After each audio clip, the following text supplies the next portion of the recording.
Hi friends, welcome to the Newland Spoken English. English for competitive exams. ఈ పోటీ ప్రపంచంలో పోటీ పరీక్షల్లో ఇంగ్లీష్ సబ్జెక్ట్కి ఉన్నటువంటి ఇంపార్టెన్స్ మనందరికీ తెలుసు. కాంపిటేటివ్ ఎగ్జామ్స్ లైక్ డిఎస్సి కావచ్చు, కానిస్టేబుల్, ఎస్ఐ, గ్రూప్ 1 ఏ పోటీ పరీక్ష అయినా సరే ఇంగ్లీష్ సబ్జెక్టు లేకుండా పోటీ పరీక్షలు లేవనేది మనందరికీ తెలుసు. ఈ పోటీ పరీక్షల్లో ఇంగ్లీష్ సబ్జెక్ట్లో ఇంగ్లీష్ గ్రామర్పై మనకున్నటువంటి అవగాహనని పరీక్షించడం అనేది మనం చూస్తూ ఉంటాం. ఇంగ్లీష్ గ్రామర్ అనగానే మనకు ఒక లాంటి ఫియర్, నెగిటివ్ ఒపీనియన్ ఉంటుంది. అమ్మో, ఆ గ్రామర్ ఎంత కష్టం, నేను నేర్చుకోగలనా, స్కోర్ చేయగలనా అని చెప్పి చాలా భయపడుతూ ఉంటాం. నేను తెలుగు మీడియం నుంచి వచ్చాను, ఎలా చేయగలను అనేటువంటి ఆందోళన మనకు ఉంటుంది అనమాట. సో ఇంగ్లీష్ని అంత కష్టపడాల్సిన అవసరం ఏం లేకుండా కొంచెం సింపుల్ వేలో, ఈజీ మెథడ్లో ఇంగ్లీష్ గ్రామర్ని టీచ్ చేయాలన్నటువంటి ఉద్దేశంతో నేను ఈ క్లాసెస్ని స్టార్ట్ చేస్తూ ఉన్నాను. Okay, let us go into the topic. ఇది ఇంగ్లీష్ గ్రామర్లో భాగంగా ఈరోజు నేను ఆర్టికల్స్ అనేటువంటి టాపిక్ని మీతో షేర్ చేయడానికి ఇష్టపడతా ఉన్నాను. ఆర్టికల్స్ అనగానే మనకు గుర్తొచ్చే పదాలు ఏంటంటే ఏ అండ్ ద, ఈ మూడింటిని ఆర్టికల్స్ అని అంటారు. వీటికి ఉన్నటువంటి పేర్లు డిమాన్స్ట్రేటివ్, యాడ్జెక్టివ్స్ అని, డిటర్మైనర్స్ అని కూడా అంటారు అనమాట. సో ఈ మూడు ఆర్టికల్స్ని మేజర్గా రెండు గ్రూప్స్గా డివైడ్ చేస్తారు, definite article and indefinite article అని. ఇండెఫినెట్ ఆర్టికల్స్కి ఉదాహరణ ఏ అండ్ దాని, ఏ అండ్ యాన్ని, ఏ యాన్ని ఇండెఫినెట్ ఆర్టికల్స్ అంటారు, దాని డెఫినెట్ ఆర్టికల్ అని అంటారు అనమాట. అయితే కాంపిటేటివ్ ఎగ్జామ్లో ఈ టాపిక్లో నుంచి మనకి అడిగేటువంటి ప్రశ్నలు ఏంటి అంటే, ఏదైనా ఒక ప్రశ్న ఇచ్చి దాంట్లో ఏ ఆర్టికల్ని చూస్ చేసుకోవాలి, ఏనా, యానా, దానా, ఈ మూడిట్లో ఏ ఆర్టికల్ వస్తుంది అనే దాని మీద మనకు ప్రశ్నలు ఉంటాయి. జనరల్గా ఈ ఆర్టికల్స్ నౌన్స్ ముందు కానీ యాడ్జెక్టివ్స్ ముందు కానీ వాడతారు. ఓకే, అయితే ఈ మూడిట్లో సెలెక్షన్ ఏ బేస్లో చేయాలి అని అంటే కొన్ని రూల్స్ ఉన్నాయి.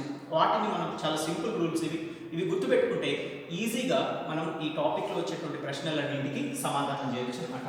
ఓకే, సో ఫస్ట్ మనం ఇండెఫినెట్ ఆర్టికల్స్ అయినటువంటి ఏ అండ్ యాన్ని ఎక్కడ వాడాలి అనేది చూడబోతున్నాం. అందులో భాగంగా ఈ వీడియోలో కేవలం ఏ అనే ఆర్టికల్ని మాత్రం ఏ సందర్భంలో వాడతారో అనేది మాత్రమే ఈ వీడియోలో మనం చూస్తాం. నెక్స్ట్ వీడియోలో యాన్ ఎక్కడ వాడాలి, ఆ తర్వాత దా ఎక్కడ వాడాలి అనేటువంటి వీడియోస్ని నెక్స్ట్ వీడియోస్లో మనం చూడబోతా ఉన్నాం. సో ఇందులో ఇండెఫినెట్ ఆర్టికల్లో భాగంగా ఏ అనేటువంటి ఆర్టికల్ని ఎక్కడ వాడాలి అని అంటే, ఆర్టికల్ సెలెక్షన్ అనేది లెటర్ని బట్టి కాకుండా, స్పెల్లింగ్ని బట్టి కాకుండా, పదం యొక్క ఉచ్చారణను బట్టి, సౌండ్ను బట్టి ఆర్టికల్ సెలెక్షన్ అనేది జరగాలి. చిన్నప్పటి నుంచి మనకు ఆర్టికల్స్ గురించి తెలిసినటువంటి రూల్స్ ఏంటంటే, కాన్సోనెంట్స్కి ముందు ఏ వస్తుంది, ఓవెల్స్కి ముందు యాన్ వస్తుంది అనేటువంటి రూల్ని మనం చిన్నప్పటి నుంచి తెలుసుకున్నాం. కాన్సోనెంట్స్ అనేది ఇక్కడ చూస్తే ఇంగ్లీష్ ఆల్ఫాబెట్ మనం చూస్తే 21 కాన్సోనెంట్ ఉంటాయి, 5 ఓవెల్స్ ఉంటాయి. 21 కాన్సోనెంట్స్, 5 ఓవెల్స్ ఉంటాయి. మనం ఏం నేర్చుకున్నాం, కాన్సోనెంట్స్ ముందు ఏ వస్తుంది, ఓవెల్స్ ముందు యాన్ వస్తుంది అని అనుకున్నాం. ఏంటి కాన్సోనెంట్స్ అని అంటే ఇక్కడ రాసిన చూడండి, B, C, D, F, G, H, J, K, L, M, N, P, Q, R, S, T, V, W, X, Y, Z. ఇవి కాన్సోనెంట్స్. వోవెల్స్ ఏంటివి, A, E, I, O, U, ఇవి వోవెల్స్ అన్నమాట. ఓకే, సో ఏ అనే ఆర్టికల్ని ఎక్కడ select చేసుకోవాలి, ఎప్పుడు act చేయాలి అని అంటే కాన్సోనెంట్ సౌండ్స్ ముందు అనేటువంటి విషయాన్ని గుర్తుపెట్టుకోవాలి. కాన్సోనెంట్స్ ఏంటి, బి నుంచి ఇవి, ఈ 21 లెటర్స్ అన్ని కూడా కాన్సోనెంట్స్. అయితే ఇక్కడ ఒక విషయాన్ని చాలా జాగ్రత్తగా గుర్తుపెట్టుకోవాలి, ఇవి కాన్సోనెంట్ లెటర్స్. అర్థమైందా, కాన్సోనెంట్ లెటర్ని బట్టి ఆర్టికల్ సెలెక్షన్ చేయకూడదు, కాన్సోనెంట్ సౌండ్ని బట్టి లెటర్ని, ఆర్టికల్ని చూస్ చేసుకోవాలి. అంటే ఏంటిది అది మరి అని అంటే, ఈ బి అనే లెటరు పదంలో ఉపయోగించినప్పుడు ఏమని రాస్తాం, ఫర్ ఎగ్జాంపుల్ బ్యాట్ అని అనుకోండి, ఇక్కడ బి అనే లెటర్, ఇక్కడ ఏ సౌండ్ ఇచ్చింది, ఇది బా అనేటువంటి సౌండ్, ఇది కాన్సోనెంట్ సౌండ్ అనమాట. ఓకే, మరి బి అనేది ఎట్లా మనకి తెలియాలి అంటే, కాన్సోనెంట్ సౌండ్ అంటే ఏంటంటే ఈజీగా గుర్తుపెట్టుకోవడానికి తెలుగులో కూడా మనకు కాన్సోనెంట్స్ ఉన్నాయి. అవి ఏంటంటే కా నుంచి బండిరా వరకు ఉన్నటువంటి ఈ అక్షరాల్ని కాన్సోనెంట్స్ అని అంటారు. ఈ పదాల యొక్క ఈ యొక్క అచ్చుల యొక్క శబ్దాలతో మొదలయ్యేటువంటి వాటిని కాన్సోనెంట్స్ అని అంటారు. ఫర్ ఎగ్జాంపుల్ ఇప్పుడు వీటితో కంపేర్ చేసి చూద్దాం. బి అనేటువంటి లెటరు తెలుగు ఆల్ఫాబెట్ అయినటువంటి దేనితో సమానంగా ఉంటుంది అని అంటే, బి అనే లెటర్ని బా, అనేటువంటి సౌండ్ తోటి ఆరంభించబడుతుంది అనమాట. ఓకే, సో సింపుల్గా చెప్పాలంటే కా నుంచి బండిరా వరకు ఉన్నటువంటి ఈ అక్షరాల యొక్క పదాల సౌండ్ తోటి, ఈ యొక్క అక్షరాల సౌండ్ తోటి పదం మొదలైతే దానికి ముందు ఏ అనే ఆర్టికల్ని ఉపయోగించాలి. ఇప్పుడు మనం చూద్దాం. ఫర్ ఎగ్జాంపుల్ కొన్ని పదాలని మనం చూద్దాం. Cow,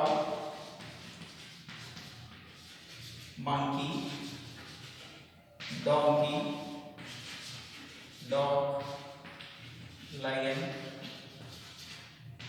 parrot. సో చూడండి, ఇప్పుడు ఇది cow, monkey, donkey, dog, lion, parrot. ఈ పదాలు ఎలా మొదలయ్యాయో చూద్దాం. సో ఇక్కడ సి అనేటువంటి ఆల్ఫాబెట్ తోటి మొదలైంది, కాన్సోనెంట్ లెటర్ తోటి మొదలైంది, సి అనే లెటర్ తోటి మొదలైంది. కానీ ఇక్కడ కౌ అన్నప్పుడు ఏ సౌండ్ తోటి ఆరంభించబడుతుంది? కౌ, కా, కా సౌండ్ ఉంది ఇక్కడ. మంకీ, మంకీలో ఏం సౌండ్ ఉంది? మాతో, మా అనే సౌండ్ తోటి ఆరంభించబడింది మంకీ అనేది.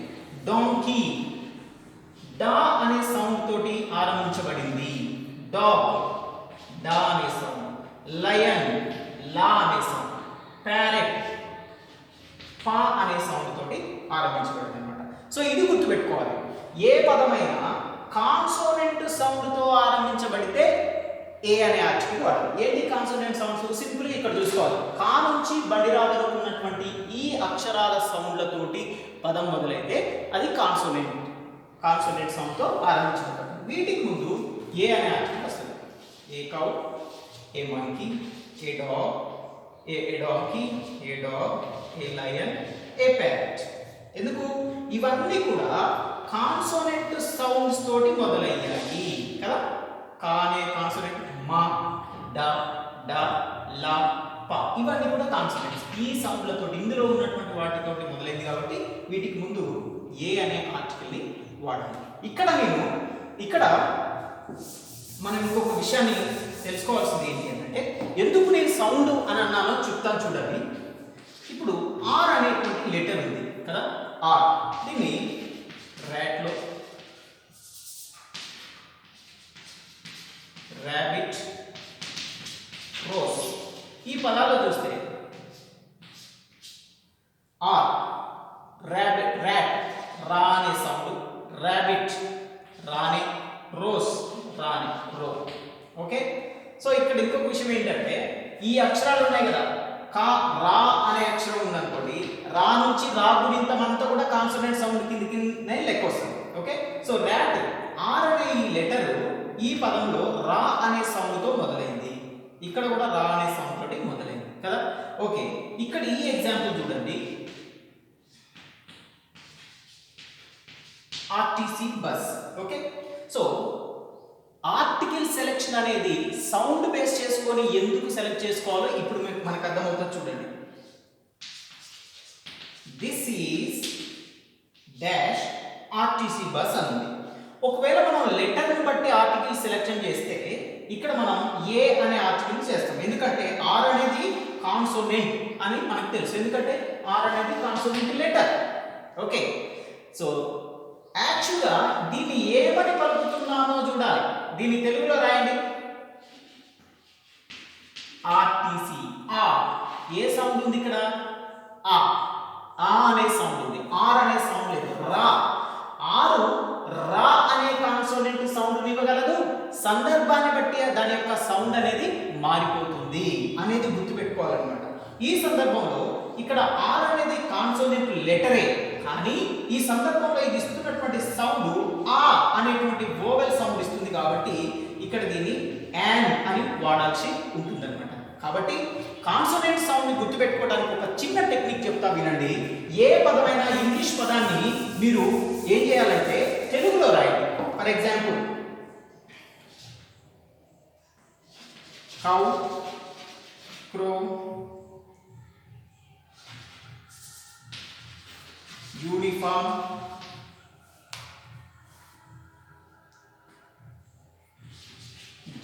గోట్, ఇలా ఉన్నాయి. వీటిని తెలుగులో రాయండి. Cow, crow, uniform, go.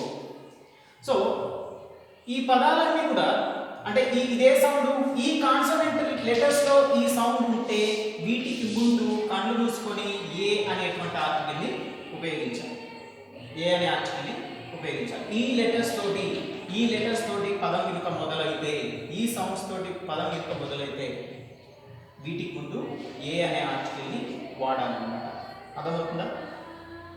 Consonant letter ఇవి ఉండి కాన్సోనెంట్ సౌండ్స్ అయినటువంటి కా నుంచి రౌత్ వరకు బండిరా వరకు ఉన్నటువంటి సౌండ్స్ తోటి పదం మొదలైతే వాటికి ముందు ఏ అనేటువంటి ఆర్టికల్ ని వాడాలి. ఏ క్రౌ, ఏ కౌ, ఏ క్రో, ఏ గోట్ అనేటువంటి విధంగా మనం ఉపయోగించాలి. అర్థమైంది?